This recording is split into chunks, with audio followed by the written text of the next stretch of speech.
Bonjour à tous, alors aujourd'hui je vous propose un grand classique du produit scalaire, le calcul ici de longueur dans le cadre d'une projection orthogonale. Donc la figure est simple, on prend un carré ABCD de côté 1, on place un point E ici sur le segment AB, donc le vecteur AE c'est un quart de AB, ça veut dire que AE, eh bien, ça vaut un quart. Ensuite, on va projeter le point C sur le segment DE, sur la droite DE, et ça donne le point H. Voilà, donc H est le projeté orthogonal de C sur ED. Et on va essayer, on va même réussir, de calculer la longueur ici DH. Et pour ça, on va calculer un produit scalaire de deux façons. Ce produit scalaire, je vais vous le montrer, on va calculer le produit scalaire DE, donc du vecteur DE, et du vecteur DC et du vecteur DE. Voilà. Et c'est ce produit scalaire en le calculant de deux façons qui va nous permettre, vous allez voir, assez rapidement de calculer la longueur DH. La première façon de calculer ce produit scalaire, c'est de créer un repère orthonormal. Donc, on va prendre le repère d'origine A, AB et AD. Effectivement, c'est bien un repère orthonormal puisqu'on a un carré. AB et AD sont orthogonaux, de même norme. Donc, c'est un repère orthonormal. Et dans un repère orthonormal, on peut utiliser les coordonnées pour calculer un produit scalaire. Le vecteur, donc nous, je rappelle, on va calculer le produit scalaire DC DE. D'accord? Donc, DC DE. Alors, les coordonnées de DC DE sont assez simples à trouver. Le vecteur DC, on va détailler, mais le vecteur DC, il vaut le vecteur AB, puisqu'on a ABCD est un carré, donc c'est un parallélogramme. DC égale AB, ça veut dire que DC a pour coordonnées 1, 0. DE, pour aller de D à E, eh bien, regardez ce qu'on peut faire. Alors, eh bien, ici, on va s'arrêter à un quart ici sur DC, et ensuite on descend perpendiculairement. D'accord? Donc, le vecteur DC a pour coordonnées 1 quart, EDE, pardon, a pour coordonnées 1 quart, et ici, on descend, donc moins 1. Si ça vous gêne, vous écrivez les coordonnées du point D, c'est donc 0, 1.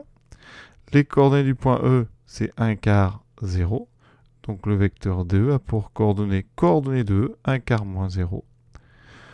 Coordonnées de E moins coordonnées de D, moins 1. Donc vous voyez qu'on retrouve ça. Et maintenant, on peut calculer rapidement ce produit scalaire, puisqu'on est, je répète, dans un repère orthonormal. 1 fois 1 quart, plus 0 fois moins 1. Donc ça donne 1 quart. On garde ça en réserve. Et maintenant, on va calculer ce produit scalaire avec une autre méthode. Quelle autre méthode peut-on utiliser? Eh bien ici, un DCDE, on a un projeté, donc on va utiliser la méthode du projeté orthogonal. Le produit scalaire DCDE, eh bien on va projeter, donc D est déjà sur DE, donc on va projeter uniquement C sur DE, ça tombe sur H, donc DCDE d'après le cours. Et c'est pareil que le produit scalaire DH, DE. Ce sont deux vecteurs DH et DE qui sont collinaires. Alors j'insiste, DH et DE sont collinaires de même sens. Donc le produit scalaire DH-DE, c'est le produit des longueurs DH et DE. Pour ça, on peut aussi utiliser l'autre formule qui dit que la formule avec le cosinus, DH-DE, c'est longueur DH fois longueur DE fois le cosinus, ici en D, c'est-à-dire le cosinus de CDE. Ou CDH, c'est pareil, CDH. Et ce cosinus, eh bien comme DH et DE sont collinaires de même sens, eh bien c'est le cosinus de l'angle ici, 0 degré, donc ça vaut 1. On retrouve DH fois DE. DH, DE. On sait donc que ça vaut 1 quart, puisqu'on a calculé ce produit scalaire avant avec l'autre méthode. Par contre, on ne connaît pas DH, c'est justement ce que l'on cherche, et on n'a pas encore calculé DE. Alors DE, regardons notre figure. Eh bien DE, c'est l'hypoténuse dans le triangle AED. Donc AD vaut 1, AE, on l'a déjà dit, vaut 1 quart. On peut facilement calculer l'hypoténuse avec le théorème de Pythagore. Donc théorème de Pythagore dans le triangle AED. qui est rectangle en A, nous dit que l'hypoténuse au carré, c'est donc AD carré plus AE carré. AD carré, c'est donc 1 au carré qui vaut 1.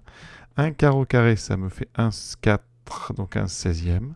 Je mets tout au même dénominateur.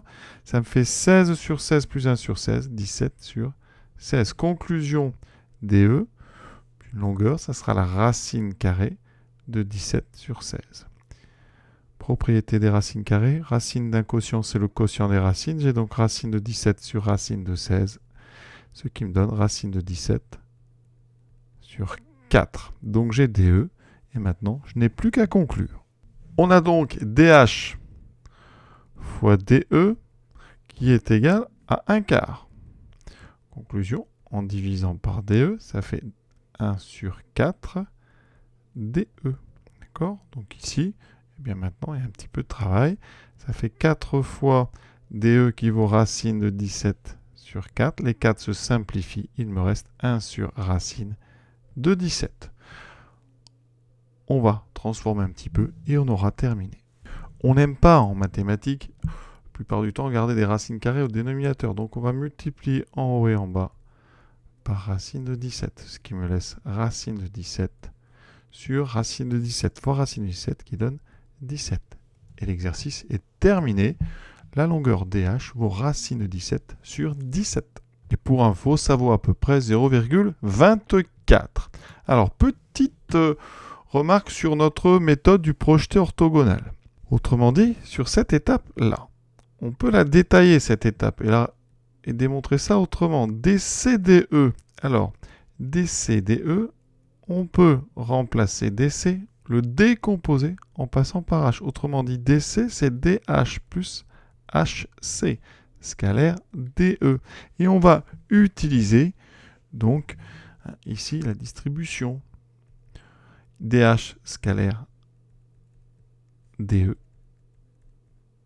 plus HC scalaire DE. Pourquoi c'est intéressant? Parce que HC scalaire DE, HC et DE sont orthogonaux, puisque les droites DE et HC sont perpendiculaires. Ce produit scalaire, il vaut donc 0. Et voilà pourquoi, vous voyez, on retrouve ce DH DE. Et donc ça explique un petit peu, ça justifie la méthode du projeté orthogonal. Voilà, c'est juste ce que je voulais rajouter. Sur ce, je vous souhaite une bonne fin de journée à tous. À bientôt.